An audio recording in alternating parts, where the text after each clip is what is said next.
Hello everyone, welcome जय electrical previous year question paper solution videos.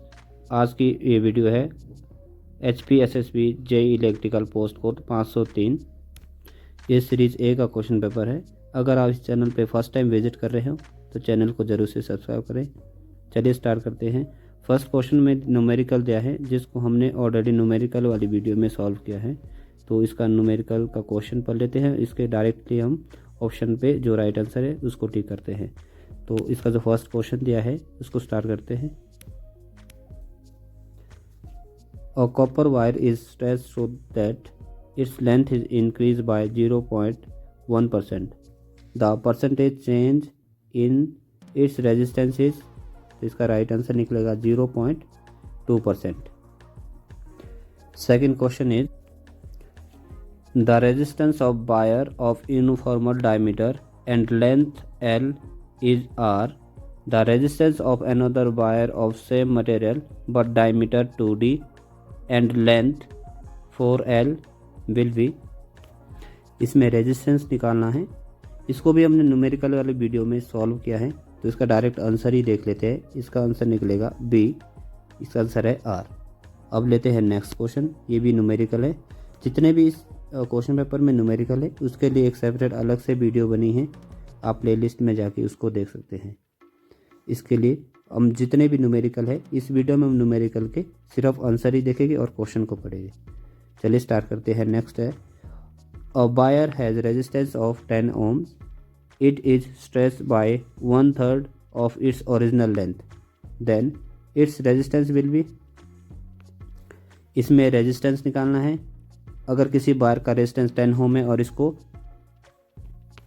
मूल लंबाई से 10 भाग तक खींचा जाए तो इसका प्रतिरोध क्या होगा। तो इसका जो सही आंसर निकलेगा वो है बी, यानी 12.1 ohms। अब लेते हैं next numerical. Question number 4 is eureka has temperature coefficient of resistance. तो यूरेका का जो रेजिस्टेंस होता है उसका टेम्परेचर कोफिशिएंट होता है लगभग 0 के बराबर, जिसका आंसर निकलेगा ए, ऑलमोस्ट 0। अब नेक्स्ट ये न्यूमेरिकल है क्वेश्चन नंबर 5 में, जिसको हमने सॉल्व किया है न्यूमेरिकल वाली वीडियो में। वैसे ये न्यूमेरिकल बहुत शॉर्ट है। जैसे क्वेश्चन में दिया है a primary cell has an EMF of 1.5 volt when short circuit its give a current of 3 ampere. The internal resistance of the cell is. इसमें निकालना हमने इंटरनल रेजिस्टेंस, जिसके लिए फॉर्मूला रहता है R=V/I।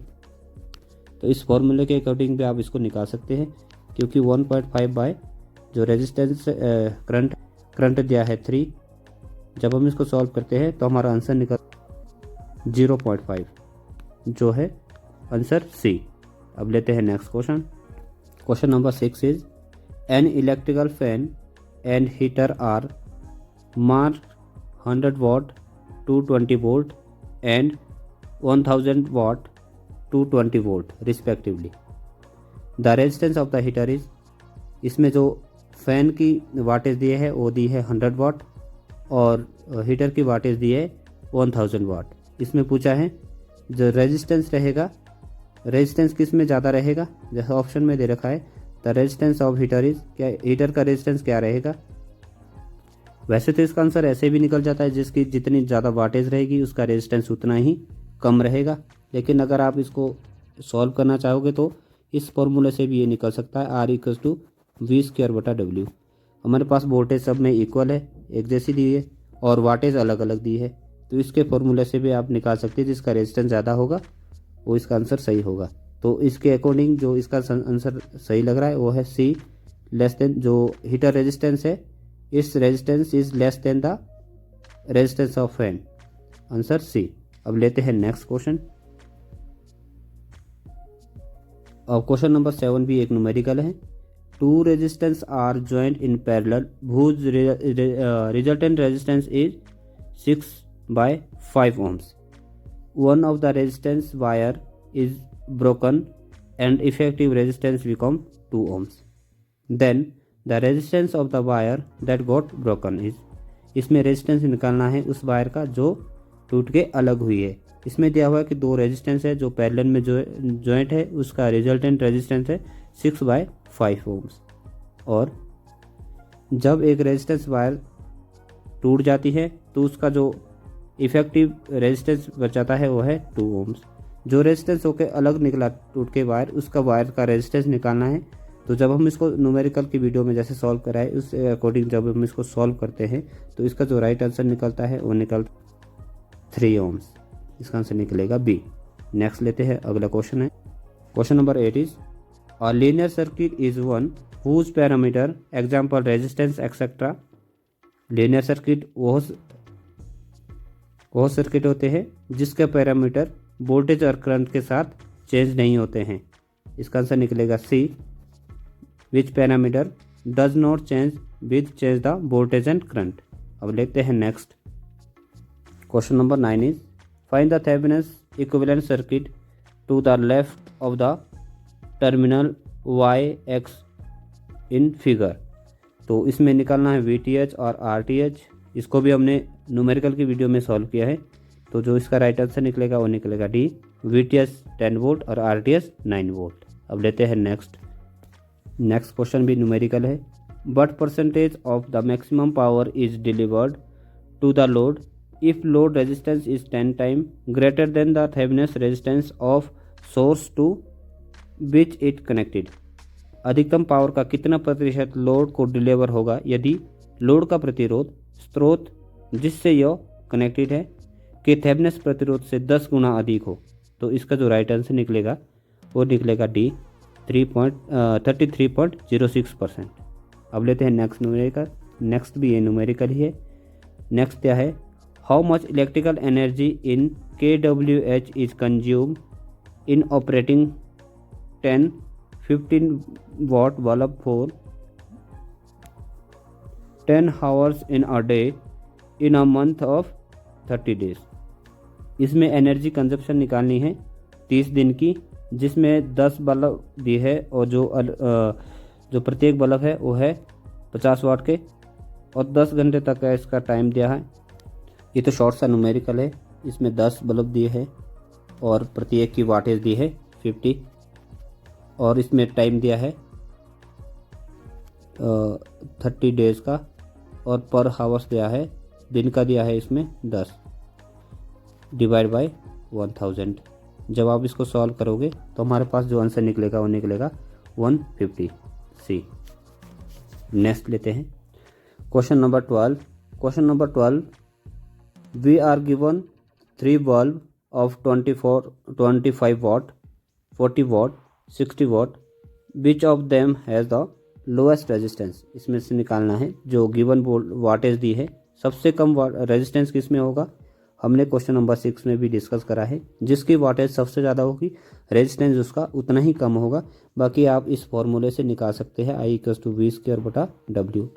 वोल्टेज आप इसमें 220 230 कुछ भी इक्वल ले सकते हैं। तो इसका आंसर निकलेगा सी, क्योंकि सी की वाटेज सबसे ज़्यादा है तो इसका रेजिस्टेंस सबसे कम होगा। अब लेते हैं next question. Question number 13 is a fuse is made of. Fuse जो बना होता है वो बना होता है टिन एंड लेड एलॉय का। अब लेते हैं next question number 14। The force between 2 electron separated by a distance of r vary as. r distance से अलग किए गए इलेक्ट्रॉन के मध्य फोर्स वेरी होती है, वो होती है। इसका आंसर निकलेगा r की पावर -2। इसका आंसर निकलेगा डी। नेक्स्ट है question number 15। When relative permeability of the medium is increase the force between two charge placed at the given distance apart. जब हम किसी मीडियम में परमेबिलिटी की वैल्यूज को बढ़ा देते हैं तो दो अलग अलग चार्ज, जैसे ये पॉजिटिव ये भी नेगेटिव, या ये पॉजिटिव या ये भी पॉजिटिव, दो चार्ज के बीच की जो दूरी निश्चित दूरी पर है, इन दोनों के बीच का जो फोर्स रहेगा उस पर क्या प्रभाव रहेगा। तो इसका आंसर निकलेगा बी, डिक्रीज। जब हम किसी दो चार्ज के बीच में रिलेटिव परमेबिलिटी की वैल्यू को इंक्रीज करते हैं तो इन दोनों के बीच में जो फोर्स रहते हैं वो डिक्रीज हो जाती है। इसका आंसर निकलेगा बी। नेक्स्ट है question number 16। The potential at a point due to charge is 9 volt if distance is increase 3 time. The potential at a point will be, हम डिस्टेंस इंक्रीज कर रहे हैं कितने 3 टाइम, तो डिस्टेंस इन्वर्सली प्रोपोर्शनल रहता है PD के, तो 3 टाइम इंक्रीज कर रहे हैं तो 9/3, इसका जो आंसर निकलेगा वो निकलेगा 3 वोल्ट, आंसर बी। नेक्स्ट है question number 17, a soap bubbles is given a negative charge its radius, एक साबुन के बुलबुले को नेगेटिव चार्ज दिया जाए तो उसकी जो रेडियस है, उसकी जो त्रिज्या है वो होगी इंक्रीज, इसका आंसर निकलेगा बी इंक्रीज। अगला लेते हैं 18, the capacitance of A parallel plate capacitor depend upon, जो कैपेसिटर के पैरेलल प्लेट्स होते हैं उसकी कैपेसिटेंस डिपेंड करती है जो प्लेट के बीच में जितनी सेपरेशन होती है, तो इसका आंसर निकलेगा B separation between plates. Next question number 19, the capacitor of capacitance C1 and C2 are connected in parallel. A charge Q given to them is shared. The ratio of charge Q1 by Q2 is, इसको हमने वैसे तो numerical की video में detail में solve करा है, तो इसका जो राइट आंसर है, इसका राइट आंसर आएगा B, ratio is C1/C2। Next एक न्यूमेरिकल है 20, a capacitor of 20 microfarad charge to 500 watt is connected in parallel with another capacitor of 10 microfarad capacitance and charged to 200 watt. The common potential is, इन दोनों के बीच में common potential निकालना है, तो इसका जो राइट आंसर निकला वो निकला सी 400 वोल्ट। बाकी करा हमने इसको डिटेल में न्यूमेरिकल की वीडियो में। नेक्स्ट है question number 21, which one of the following does not charge change when glass slab is introduced between the plate of charged parallel plate capacitor, निम्नलिखित में से क्या परिवर्तित नहीं होगा जब ग्लास स्लेब को चार्ज पैरेलल प्लेट कैपेसिटर की प्लेटों के बीच में लाया जाए, तो ये चेंज नहीं होगा इलेक्ट्रिकल चार्ज, इसका आंसर निकलेगा ए इलेक्ट्रिक चार्ज। बाकी electrical energy, capacitance, electrical intensity also भी change. Next question number 22, the magnetic material use in permanent magnet is, permanent magnet के लिए मटेरियल यूज होता है हार्डनेस स्टील यानी कठोर स्टील, इसका आंसर निकलेगा C. Next question number 23, magnetic field intensity is a, magnetic field intensity जो है वो वेक्टर लॉ को फॉलो करती है, तो यह है एक वेक्टर क्वांटिटी, जिसका आंसर निकलेगा ए। नेक्स्ट है magnetic flux pass more readily through, magnetic flux सहजता से पास हो गए आयरन में इजीली पास हो जाएगी, इसका आंसर निकलेगा D. 25 is iron is ferromagnetic, iron ferromagnetic material कब बनेगा जब उसका टेम्परेचर जो है 770 डिग्री से नीचे होगा, तो इसका आंसर निकलेगा B, below the 770 degree centigrade. Next 26 is when the relative permeability of material is slightly more than 1 it's called, इसने पूछा है slightly more than 1, जो more than 1 होती है पैरामैग्नेटिक मटेरियल में और लेस देन 1 होती है डायमैग्नेटिक मटेरियल में, तो इसका आंसर निकलेगा बी। नेक्स्ट है 27 is reluctance of magnetic circuit vary as, जो मैग्नेटिक सर्किट में रिलक्टेंस वेरी करता है लेंथ प्लस एरिया के साथ, इसका आंसर निकलेगा बी।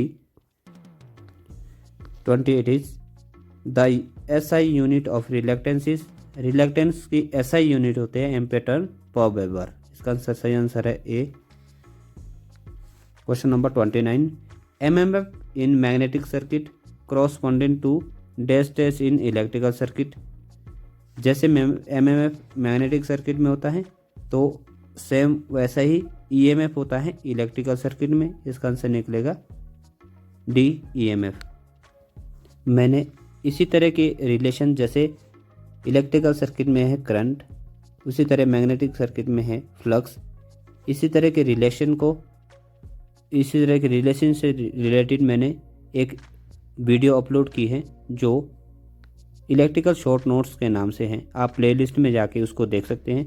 जिससे ये कॉन्सेप्ट पूरी तरह आपको क्लियर हो जाएगा। नेक्स्ट लेते हैं question number 13 is hysteresis is phenomena of dash dash in magnetic circuit.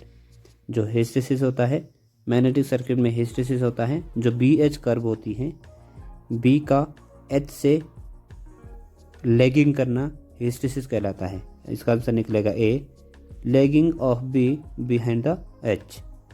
Question number 31 the magnetic material use for dash dash should have large hysteresis loop. जो परमानेंट मैग्नेट में material use होता है उसका hysteresis lobe क्या होना चाहिए? Large. इसका answer निकलेगा D, permanent magnet. Question number 32 is the EMF induced in a dash dash is statically induced EMF. जो स्टैटिकली इंड्यूस्ड ईएमएफ होता है ट्रांसफार्मर में, इसका आंसर निकला है बी। जो रोटेटिंग ईएमएफ इंड्यूस होता है वो होता है अल्टरनेटर में, डीसी जनरेटर में, मोटर में। तो इसमें स्टैटिकली पूछा है, इसका आंसर निकलेगा B.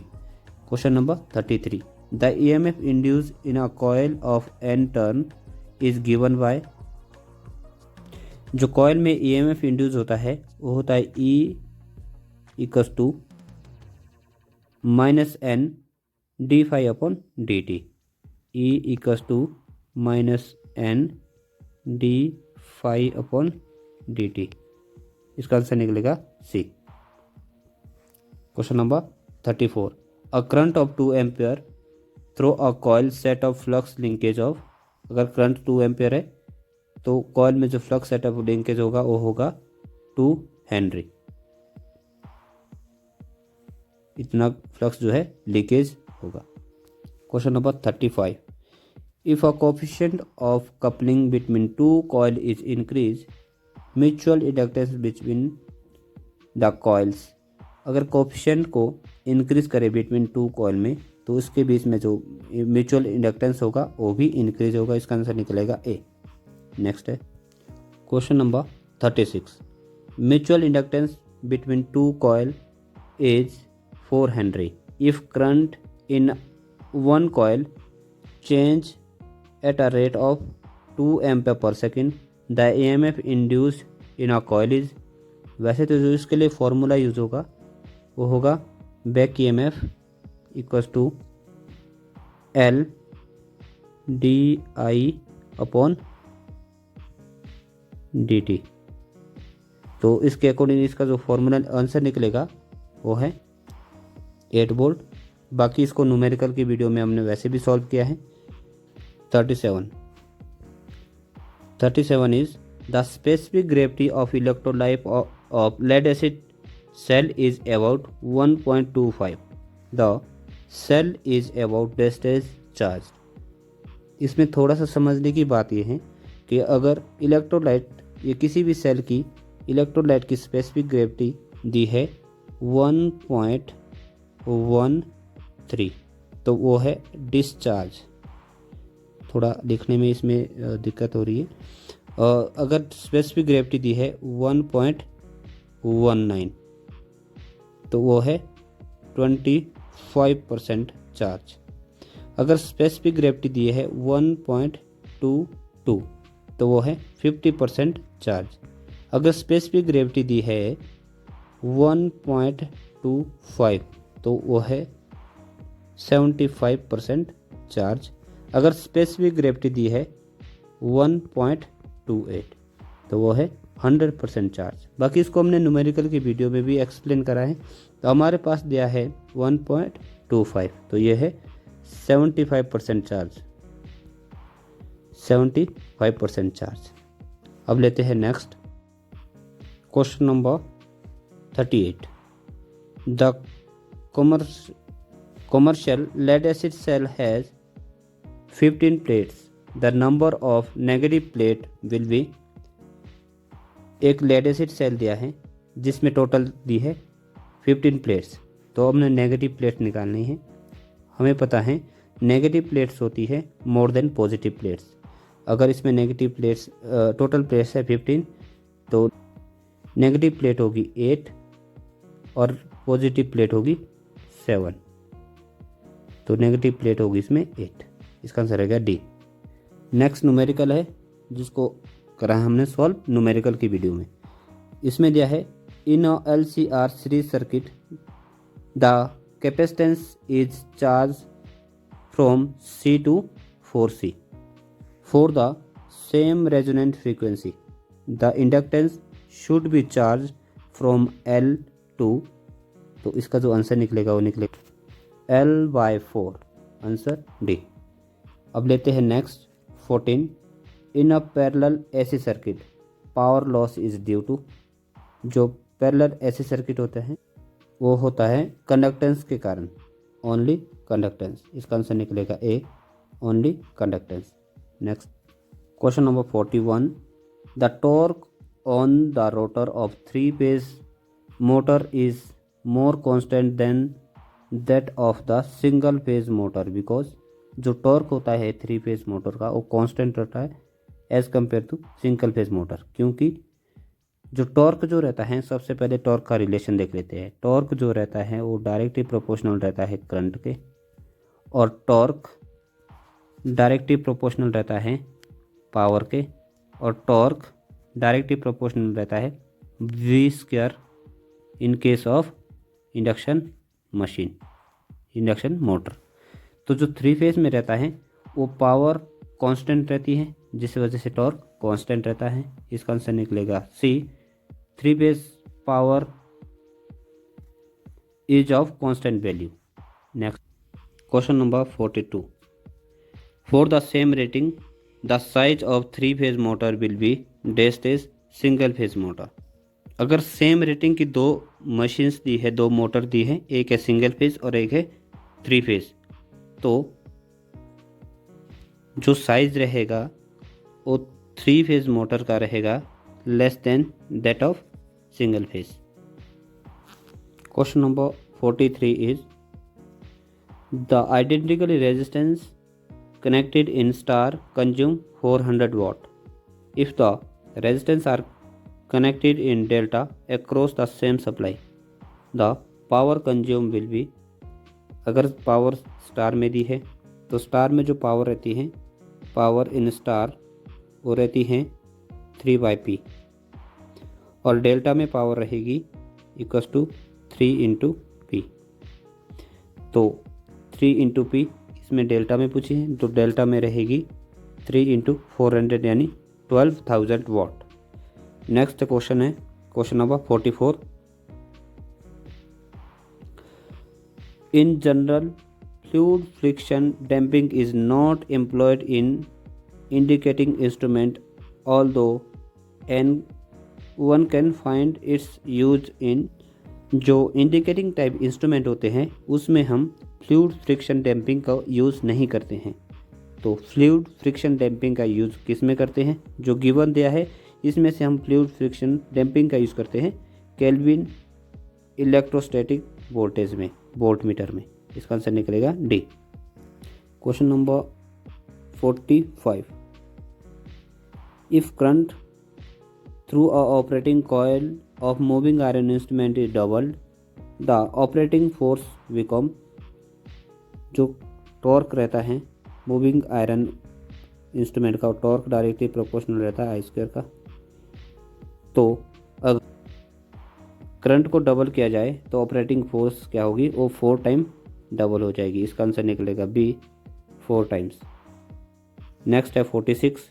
N electric pyrometer is an instrument use to measure, electric pyrometer का यूज़ करते हैं हम जहाँ पे बहुत ज़्यादा हाई टेम्परेचर हो उसको मेजर करने के लिए। इसका आंसर निकलेगा C, high temperature major. Question number 47। In a split phase capacitor start induction motor a time phase different between the current in main and auxiliary binding is achieved by, किसी split phase capacitor start induction motor में running और auxiliary binding में current का जो phase different है उसको हम कैसे अचीव कर सकते हैं। ऑक्सिलरी और मेन बाइंडिंग के बीच में फेज करंट का फेज डिफरेंस हम अचीव कर सकते हैं जब हम ऑक्सिलरी या स्टार्टिंग बाइंडिंग के सीरीज़ में एक कैपेसिटर को इंसर्ट करते हैं। तो इसका आंसर निकलेगा C, introducing capacitive reactance in auxiliary binding circuit. Next है question number 48 is a 4 pole 50 hertz synchronous machine run at, इसमें निकालनी है आरपीएम। इसके लिए जो फॉर्मूला रहता है वो होता है NS = 120 F/P। पोल हमारे पास दिया है 4, 50 हर्ट्ज फ्रीक्वेंसी दी है 120। इसका जो आंसर निकलेगा वो निकलेगा B, 1500 आरपीएम। बाकी न्यूमेरिकल के वीडियो में भी इसको सॉल्व किया है। नेक्स्ट है 49, in a alternator damper binding are use. Alternator में डैम्पर बाइंडिंग का यूज़ करते हैं हम हंटिंग इफेक्ट को कम करने के लिए। तो इसका आंसर रहेगा B, prevent the hunting effect. Question number 50, the speed regulation of synchronous motor is. Synchronous motor का जो स्पीड रेगुलेशन रहता है वो ऑलवेज 0 रहता है। इसका आंसर निकलेगा B. Question number 51, when a 450 hertz 6 pole induction motor is rotating at 960 RPM on no load. इस स्लिपेज, इसमें निकालनी हमने स्लिप निकालने से पहले हमारे को निकालना पड़ेगा NS हमारा निकलेगा 1000। जब NS निकलेगा तो स्लिप का फॉर्मूला होता है NS - N/NS। तो जो इसका आंसर निकलेगा वो निकलेगा डी। नेक्स्ट है question number 52। Question number 52 is for a 3 phase induction motor having rotor circuit resistance of 6 ohm, maximum torque occur at a slip of 0.6. The value of standstill rotor circuit reactance is, reactance की value निकलेगी 10 ohms. It's also be solved in numerical videos. Next है 53 is maximum efficiency of transformer occur when। Transformer की maximum efficiency कब रहती है? जब constant loss और variable loss equal रहते हैं। जैसे आंसर बी में दिया है, sum of the hysteresis loss and eddy current loss is equal to the copper loss in binding. Copper loss variable loss है, हिस्टैरिसीस लॉस और एडी करंट लॉस जो है कांस्टेंट लॉस रहते हैं। इसका आंसर निकलेगा बी, जब ये इक्वल रहते हैं तो मैक्सिमम एफिशिएंसी होती है ट्रांसफार्मर की। नेक्स्ट है 54 is a 100 kVA 1100/400 50 Hz single phase transformer has 100 turn on secondary winding. The number of turn on its primary winding will be। इसमें हमने N2 निकालना है, N1 हमारे पास दिया है 100 और V1 V2 ऑल्सो भी गिवन।